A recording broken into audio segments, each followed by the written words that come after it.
En la tranquila provincia de Yunnan, en el suroeste de China, los días transcurrían con aparente normalidad. Los arrozales verdes, los mercados rurales llenos de frutas y verduras frescas y la vida apacible de un pueblo anclado en la tradición no daban señales del horror que se gestaba en silencio. Pero entre los árboles, en una casa alejada, se ocultaba uno de los secretos más oscuros de la historia criminal china. Zhang Yongming, un hombre mayor de mirada penetrante y gestos inexpresivos, se convirtió en protagonista de una serie de desapariciones que sacudirían al país entero. Lo apodaron el caníbal de Yunnan, y su historia no solo es perturbadora, sino también profundamente inquietante por la forma en la que las autoridades ignoraron las señales durante años. Este es el relato completo de un asesino que no solo mató, sino que también devoró a sus víctimas, y posiblemente las vendió como carne en los mercados. Zhang Yongming nació en 1956 en el remoto pueblo de Nanmen, en el distrito de Jining, provincia de Yunnan. Su infancia, según algunos vecinos de la época, transcurrió en un entorno rural marcado por la pobreza y el aislamiento. Se decía que era un niño extraño, introvertido, con una mirada huidiza. Nunca jugaba con otros niños y evitaba el contacto con adultos. Algunos afirmaban que mataba animales pequeños por diversión. Otros simplemente lo describían como raro. En la adolescencia, Zhang trabajó en los campos como muchos otros jóvenes rurales, pero a diferencia de ellos no buscaba socializar. Era un ermitaño precoz. Se encerraba en sí mismo, pasaba horas en el bosque y, según rumores posteriores, comenzó a experimentar con la muerte desde una edad temprana. Nadie le prestó demasiada atención. En 1979, a los 23 años, Zhang Yongming fue arrestado por asesinar a un hombre durante una discusión. Los detalles del crimen fueron escasos, pero se supo que el ataque fue brutal y sin provocación evidente. El tribunal lo declaró culpable de asesinato intencional y lo sentenció a muerte. Pero lo inesperado ocurrió. Su pena fue conmutada por cadena perpetua. Las razones exactas nunca fueron reveladas, lo que generó múltiples teorías, incluyendo la posible intervención de conexiones políticas, corrupción o decisiones internas del sistema penal chino. En vez de morir, Zhang fue enviado a prisión donde permaneció durante 18 años. Durante su tiempo en prisión, Zhang fue considerado un preso ejemplar. No causaba problemas, cumplía sus tareas y mantenía un perfil bajo. Algunos informes oficiales lo catalogaban como disciplinado. Esta aparente docilidad fue la que eventualmente permitió que, en 1997, se le concediera la libertad anticipada bajo el programa de reducción de penas por buen comportamiento. Poco se sabe de sus años en la cárcel, pero lo que es claro es que algo se transformó en él durante ese tiempo, o tal vez simplemente aprendió a disimular mejor. Zhang volvió a su pueblo natal tras su liberación. Aparentemente reformado, se instaló en una vieja casa heredada de su familia. Rodeado de vegetación densa, bambúes altos y campos solitarios, la propiedad quedaba en las afueras del pueblo, alejada del bullicio, perfecta para alguien que deseaba permanecer en la sombra. Los aldeanos lo veían con desconfianza. Algunos no olvidaban que había matado a alguien. Otros simplemente se mantenían a distancia por su aura inquietante. Vestía ropa vieja, casi nunca hablaba y era conocido por tener perros agresivos que mantenía encadenados día y noche. Zhang no tenía familia cercana. Vivía solo. Años de aislamiento social, un pasado criminal y una personalidad oscura crearon el caldo de cultivo perfecto para lo que vendría. En su jardín cultivaba vegetales y criaba animales. A veces se le veía vendiendo carne o verduras en el mercado. Nadie sabía exactamente de dónde provenía su carne. A veces los niños del pueblo se atrevían a espiar desde lejos. Decían que Zhang quemaba cosas por las noches, que hablaba solo, que en su casa siempre olía raro, que había calderos negros y bolsas llenas de algo que parecía carne, colgadas como en una carnicería. Pero sus palabras eran tomadas como fantasías infantiles. Lo que nadie sabía en ese momento era que ese hombre callado, aparentemente inofensivo, estaba planeando su regreso al asesinato, pero esta vez con una crueldad aún más profunda y repugnante. Y nadie, ni los vecinos, ni la policía, ni el sistema judicial, estaría preparado para lo que estaba por venir. Tras años de silencio, algo empezó a cambiar en el pequeño pueblo de Nanmen.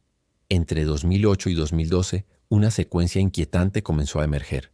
Jóvenes varones, muchos aún en la adolescencia, desaparecían sin dejar rastro. La mayoría de los desaparecidos eran estudiantes de secundaria, campesinos jóvenes o trabajadores rurales de entre 12 y 19 años. Todos varones, todos sanos, sin historial de problemas ni razones aparentes para huir. Y todos vistos por última vez en las inmediaciones de la casa de Zhang Yongming. Uno a uno comenzaban a desaparecer. sin señales de violencia, sin testigos, sin pistas. Las desapariciones eran intermitentes, espaciadas por semanas o meses. Esto hacía que al principio no se conectaran entre sí. Algunos padres pensaban que sus hijos habían decidido abandonar la aldea en busca de trabajo en la ciudad, como tantos jóvenes pobres en zonas rurales de China. Pero había algo que no cuadraba. Estos chicos no llevaban consigo dinero, ropa ni documentos. Muchos desaparecieron camino a la tienda, al mercado o de regreso de la escuela. Lugares cercanos, recorridos rutinarios. Y sin embargo, nunca más se supo de ellos. En teoría, la desaparición de menores debía activar una respuesta inmediata por parte de las autoridades locales. Pero en la práctica, lo que recibían las familias era indiferencia. Cuando los padres denunciaban la desaparición, la policía respondía con frases como: «Seguro se fue con amigos. Tal vez escapó con una chica. Son jóvenes, ya regresará». En lugar de iniciar búsquedas, abrir carpetas de investigación o rastrear sus últimos pasos, archivaban los casos como fugas voluntarias. Esta actitud pasiva generó una creciente frustración entre los habitantes del pueblo, pero también alimentó un profundo miedo. ¿Y si alguien los estaba raptando? Con el paso del tiempo, algunas familias comenzaron a notar coincidencias espeluznantes. Las desapariciones siempre ocurrían cerca del mismo sector del pueblo, el sendero rural que pasaba frente a la casa de Zhang Yongming. Todos los desaparecidos eran jóvenes, hombres y delgados. En la mayoría de los casos, los perros del vecindario ladraban furiosamente las noches siguientes a cada desaparición. Pero las autoridades seguían sin establecer conexión. Para ellos no existía un patrón criminal, solo una serie de casos sin relación. Sin embargo, en el corazón del pueblo empezaban a circular rumores inquietantes. Algunos vecinos recordaban con escalofríos que Zhang Yongming había sido condenado por asesinato en el pasado. Otros lo observaban con suspicacia por los extraños hábitos que mantenía. Caminaba de noche cargando bolsas negras hacia el bosque. Colgaba carne en su patio que no tenía aspecto de cerdo ni de vaca. Mantenía perros violentos que parecían hambrientos todo el tiempo. Quemaba objetos en su jardín con frecuencia, incluso huesos. Y aún así, nadie se atrevía a denunciarlo formalmente. En la cultura rural china, la vergüenza, el respeto por los mayores y el temor a represalias suelen pesar más que la sospecha. La gente prefería murmurar en privado que señalar en público. Pero mientras las autoridades seguían sin actuar, la lista de jóvenes desaparecidos seguía creciendo. Y detrás de cada rostro ausente había una madre que no dormía, un padre que lloraba y una familia que comenzaba a perder la esperanza. Zhang Yongming, por su parte, parecía volverse cada vez más meticuloso. Había aprendido a matar sin dejar rastros. Su casa estaba cuidadosamente aislada. No tenía cámaras cerca ni vecinos inmediatos. Y cuando caía la noche sabía exactamente a quién acechar y cuándo. Cada asesinato lo hacía más audaz. Mientras la comunidad dormía, él cazaba.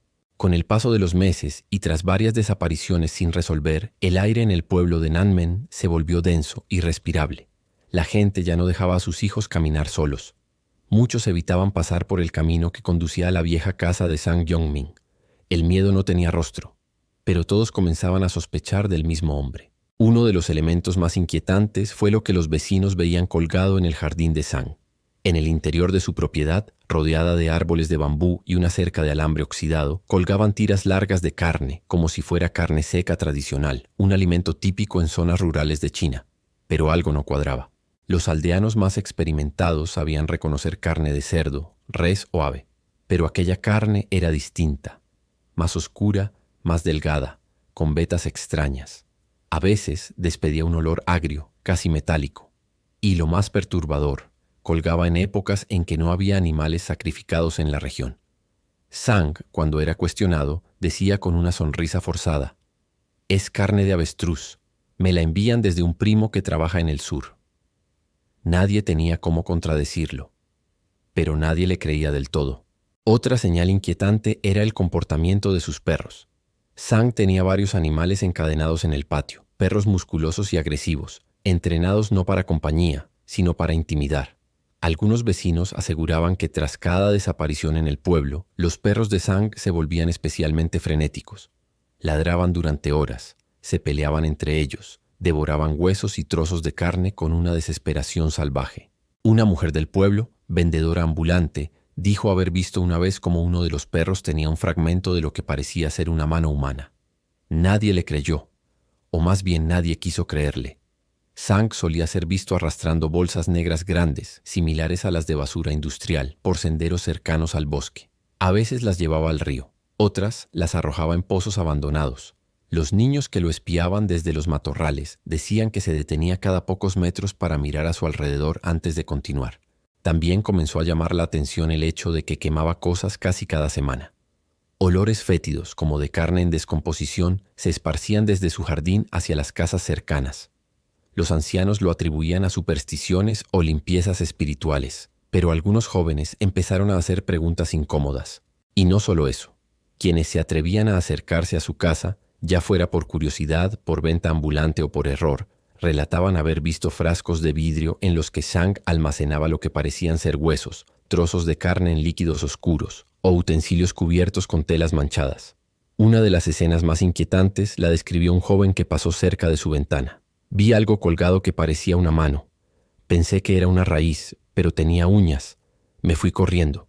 A pesar del cúmulo de señales, la policía local continuaba desestimando las denuncias.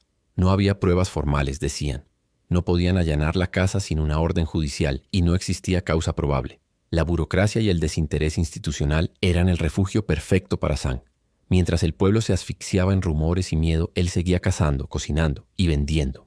Algunos habitantes comenzaron a atar cabos cuando recordaron que Sang ocasionalmente iba al mercado a vender pequeños paquetes de carne que decía ser de avestruz exótica. El precio era barato, el olor peculiar, pero la necesidad económica de la región lo hacía atractivo para compradores sin recursos. Más tarde, tras su arresto, se sabría que al menos 2 personas confirmaron haber comido carne proveniente de Sang, creyendo que era de animal salvaje. La posibilidad de que la carne humana hubiera entrado al circuito de consumo fue una de las revelaciones más traumáticas del caso. Todo este entorno de miedo, rumores, desapariciones y pistas ignoradas comenzó a generar una presión insoportable en la comunidad. Algunos padres amenazaban con hacer justicia por su cuenta. Otros, cansados del abandono, acudieron directamente a medios locales. Fue entonces cuando la desaparición de un joven estudiante llamado Han Yao, en abril de 2012, cambió el curso de la historia. Su caso más mediático finalmente hizo que las autoridades se vieran obligadas a actuar. La máscara de Sang Yong-min estaba a punto de caer. Durante años, Sang Yong-min se movió en las sombras, protegido por el aislamiento, el miedo de sus vecinos y la negligencia de las autoridades locales. Pero en abril de 2012 todo cambió. Ese mes desapareció Han Yao, un joven de 19 años que había ido a visitar a sus abuelos en Nanmen. Era un estudiante responsable, querido por su familia, sin problemas personales ni antecedentes de fugas. El día de su desaparición había salido por la tarde a comprar verduras. Nunca regresó. A diferencia de otros casos que se habían diluido en silencio, la familia de Han Yao no estaba dispuesta a aceptar evasivas. Llamaron a todos los hospitales, a la policía local, al departamento de transporte y hasta a periodistas de la capital provincial. En lugar de esperar pasivamente, comenzaron a buscar por su cuenta, interrogando a vecinos, caminando por senderos rurales y revisando cámaras de seguridad de zonas cercanas. Fue así como reconstruyeron un hecho inquietante. Han fue visto por última vez a solo unos metros de la casa de Sang Yong-min. Las sospechas, que antes eran susurros, se convirtieron en gritos. La desaparición de Han Yao recibió atención mediática, en parte porque su tío era un funcionario local. Esa pequeña conexión bastó para que el caso escalara de nivel y llegara a oídos de autoridades provinciales. Al ver la creciente indignación popular, las autoridades se vieron obligadas a actuar. El Ministerio de Seguridad Pública de China envió agentes especiales a la región. Se ordenó una investigación formal y por primera vez en años alguien tocó a la puerta de Sang Yong-min con una orden de registro. Lo que hallaron en su propiedad hizo que incluso los oficiales más curtidos se estremecieran. La casa de Sang parecía normal desde fuera. Una vieja estructura de ladrillo, con ventanas cubiertas y maleza por todas partes. Pero en su interior el horror había echado raíces profundas. Los investigadores encontraron teléfonos móviles rotos enterrados en el jardín, fragmentos de ropa con manchas de sangre, escondidos bajo tablas del suelo, huesos humanos, algunos quemados, otros conservados en frascos con líquidos, cuerdas manchadas, cuchillos grandes, sierras y utensilios de cocina con residuos sospechosos, carne colgada en el patio trasero, envuelta en bolsas plásticas junto a huesos humanos incompletos, pero quizás lo más perturbador fue encontrar ojos humanos preservados en botellas de licor. Sang los guardaba, según dijo después, como souvenirs. Los análisis forenses posteriores confirmarían que al menos algunas de las piezas de carne encontradas en su propiedad eran humanas. Y aún más alarmante, parte de esa carne había sido tratada y empaquetada para su venta en el mercado. Los peritos compararon el ADN de las muestras encontradas con los restos de varias víctimas reportadas como desaparecidas. Se identificaron coincidencias con al menos 11 jóvenes, entre ellos Han Yao. Además, los teléfonos móviles hallados en el jardín correspondían a chicos desaparecidos en los últimos años. Algunos aún tenían restos de mensajes, fotografías y contactos familiares. Zhang había mantenido los dispositivos como trofeos macabros. Zhang Yongming fue arrestado en el acto y llevado bajo custodia. En los primeros días se mantuvo completamente callado. No mostraba emoción, ni miedo, ni remordimiento, ni molestia, solo una quietud extraña, perturbadora. Cuando finalmente habló, lo hizo sin rodeos. Admitió haber asesinado a múltiples jóvenes. Explicó su método como si fuera una rutina más de su vida. Dijo que elegía a sus víctimas por su complexión delgada, que usaba cuerdas para estrangularlos silenciosamente y que desmembraba los cuerpos con calma. No solo los mataba, los cocinaba, los consumía y en algunos casos vendía su carne en el mercado como carne de avestruz o de animal salvaje. En un momento del interrogatorio, uno de los agentes le preguntó, ¿por qué lo hiciste? Zhang respondió sin levantar la voz, no quería desperdiciarlos. El escándalo fue inmediato. La historia saltó a los medios nacionales. Redes sociales como Weibo explotaron en furia. El caso se convirtió en un símbolo de lo que ocurría cuando el sistema fallaba, cuando la policía ignoraba denuncias y cuando la justicia se quedaba ciega ante el peligro evidente. Las autoridades intentaron controlar la narrativa, pero era demasiado tarde. La verdad ya se había filtrado. Durante años, un caníbal asesino había actuado impunemente a plena vista en una aldea rural de China. Se ordenó una purga en la región. Al menos 12 funcionarios públicos, incluyendo policías, jefes de distrito y burócratas, fueron destituidos por negligencia y fallas graves en sus deberes. Zhang Yongming ya no era un hombre invisible, ahora era el rostro del horror y del fracaso institucional. La noticia de su captura causó conmoción en todo el país. Pero lo que vino después, durante los interrogatorios y la confesión de Zhang Yongming, reveló un nivel de perversión y frialdad que heló la sangre incluso de los investigadores más experimentados. Zhang no gritó, no lloró, no imploró. Habló con voz baja, pausada, como quien recuerda los pasos de una receta familiar. No se trataba solo de un asesino. Era un hombre que había planeado, ejecutado y consumido el crimen como parte de su cotidianidad. Por eso, la prensa no tardó en bautizarlo como el caníbal de Yunnan. Zhang confesó haber asesinado al menos a 11 jóvenes varones entre los años 2008 y 2012. Aunque nunca dio una cifra exacta, sí proporcionó detalles escalofriantes de sus métodos, rutinas y motivaciones.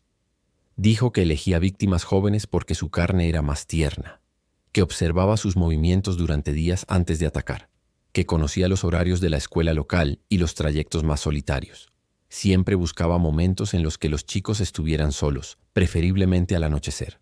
Los atraía con alguna excusa: pedir ayuda, ofrecer comida, incluso simular estar herido. Una vez que los tenía cerca de su casa, los conducía adentro o los atacaba directamente con una cuerda gruesa con nudos. Los estrangulaba silenciosamente y luego arrastraba los cuerpos hacia su cocina. Zhang explicó con frialdad que tras matar a sus víctimas iniciaba un proceso de limpieza que él mismo había perfeccionado tras su tiempo en prisión. Colocaba el cuerpo en una tarima de madera improvisada en su patio trasero. Luego, con cuchillos que él mismo había fabricado y afilado durante años, procedía a desmembrar los cadáveres. Separaba cabeza, torso, extremidades. Los órganos internos eran extraídos cuidadosamente. Algunos eran enterrados o quemados. Otros, como el hígado, el corazón o los músculos del muslo, los consideraba consumibles. Zhang incluso explicó que prefería freír la carne con ajo y cebolla y acompañarla con arroz blanco o pan plano. Dijo que con el tiempo desarrolló un paladar para la carne humana, que le resultaba más sabrosa que la de cerdo o vaca, que había aprendido a reconocer los cortes más jugosos. Lo más espeluznante fue su admisión sobre la venta de carne humana en el mercado local. Según Zhang, una parte de los cuerpos, generalmente trozos de pierna y brazo, los secaba al sol o los marinaba con especias. Luego los empacaba en bolsas y los vendía como carne de avestruz o carne exótica. Esto no solo le proporcionaba ingresos, sino que también le permitía deshacerse de restos sin levantar sospechas. Cuando los investigadores le preguntaron si sabía que estaba alimentando a otras personas con carne humana, simplemente respondió: ellos no sabían lo que comían. Entonces, ¿cuál es el problema? Dos comerciantes del mercado recordaron haberle comprado carne en varias ocasiones, aunque nunca sospecharon de su origen. Uno de ellos incluso relató que cocinó esa carne para su familia. Nadie enfermó, pero cuando se enteraron, vomitaron durante días. Durante la inspección de su vivienda, Zhang había guardado fragmentos humanos en frascos de vidrio, no por necesidad, no por ocultarlos, sino como trofeos. Entre ellos, ojos humanos conservados en alcohol, dedos envueltos en tela, mechones de cabello trenzados con cuerdas. Cuando se le preguntó por qué los guardaba, dijo: para recordarlos. Algunos eran muy bonitos, no merecían desaparecer del todo. El nivel de despersonalización con el que hablaba indicaba que Zhang no veía a sus víctimas como seres humanos, sino como carne, objetos o parte de su colección privada de horror. Un equipo forense intentó evaluar la salud mental de Zhang.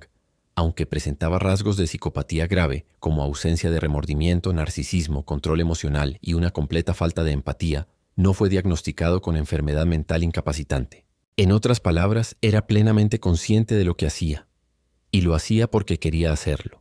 Durante uno de los exámenes, el psiquiatra le preguntó si alguna vez sintió culpa. Zhang respondió: ¿culpa? No, solo hambre. Uno de los investigadores del caso dijo en entrevista: he visto asesinos, he visto violadores, pero nunca había visto a alguien hablar de cocinar carne humana con tanto detalle, como si me estuviera enseñando una receta. Eso me va a perseguir hasta el día que me muera. La imagen pública de Zhang se consolidó como la de un monstruo. Un hombre de rostro inexpresivo, ojos apagados y voz monótona que mataba sin odio y comía sin miedo. Era la representación viva del horror silencioso. China, un país donde el crimen suele mantenerse bajo control mediático, no pudo esconder este caso. La indignación pública fue gigantesca. ¿Cómo había sido posible que un asesino serial caníbal actuara durante años sin que nadie hiciera nada? Las redes sociales se inundaron de críticas contra la policía local y el sistema de justicia. Se descubrió que Zhang había sido liberado años antes sin evaluación psiquiátrica adecuada y que varios oficiales habían recibido denuncias, pero las ignoraron o minimizaron. La historia se convirtió en símbolo de lo que ocurre cuando el miedo, la indiferencia institucional y el aislamiento se combinan. El juicio fue rápido. La evidencia era abrumadora y la presión social exigía justicia inmediata. Zhang Yongming fue declarado culpable de asesinato múltiple, profanación de cadáveres y canibalismo. Fue condenado a muerte en julio de 2012 y ejecutado en septiembre de ese mismo año. Durante su juicio, no mostró arrepentimiento. Mantuvo el rostro impasible, incluso cuando se leyeron los nombres de sus víctimas. El gobierno aprovechó el caso para hacer una purga dentro de las autoridades locales. 12 funcionarios fueron destituidos o sancionados por negligencia. Tras la ejecución de Zhang, quedó el vacío. Las familias de los jóvenes asesinados nunca recuperaron los cuerpos completos de sus hijos. Muchos enterraron frascos con cenizas, trozos de ropa o incluso teléfonos como símbolo de despedida. Algunos padres, devastados, se quitaron la vida meses después. Otros se mudaron del pueblo, incapaces de seguir viviendo en el mismo lugar donde sus hijos desaparecieron y fueron devorados. Hasta hoy hay quienes aseguran que el número real de víctimas podría haber sido mayor. Tal vez 15, tal vez más. Zhang Yongming no solo fue un asesino, fue un símbolo del abandono institucional, del miedo colectivo y del silencio que permite que el mal florezca. En un país donde los crímenes brutales rara vez son expuestos, su caso trascendió fronteras y dejó una herida abierta. A pesar del tiempo, el eco de su monstruosidad sigue resonando entre los bambusales de Yunnan. Este no es solo el relato de un caníbal, es la historia de un sistema que falló y de un pueblo que pagó con sangre. El caso de Zhang Yongming no es solo una historia macabra de asesinatos y canibalismo. Es un recordatorio brutal de cómo el silencio, la indiferencia y el miedo pueden permitir que el mal prospere incluso en los lugares más tranquilos. Durante años, un asesino caminó entre la gente, sin ser cuestionado, sin ser detenido, hasta que fue demasiado tarde. Las víctimas no eran solo nombres en una lista. Eran hijos, hermanos, amigos, jóvenes con sueños, con futuro. Y fueron devorados por un hombre y por un sistema que decidió no mirar. Que esta historia nos obligue a abrir los ojos, a no ignorar las señales, a no callar cuando algo no está bien, porque el verdadero horror no siempre vive en la oscuridad, a veces vive al lado y tiene cara de vecino. Gracias por acompañarme hasta el final. Si este relato te estremeció, te invito a suscribirte, dejar tu comentario y compartirlo. Nos vemos en el próximo caso, donde la realidad, una vez más, supera cualquier ficción.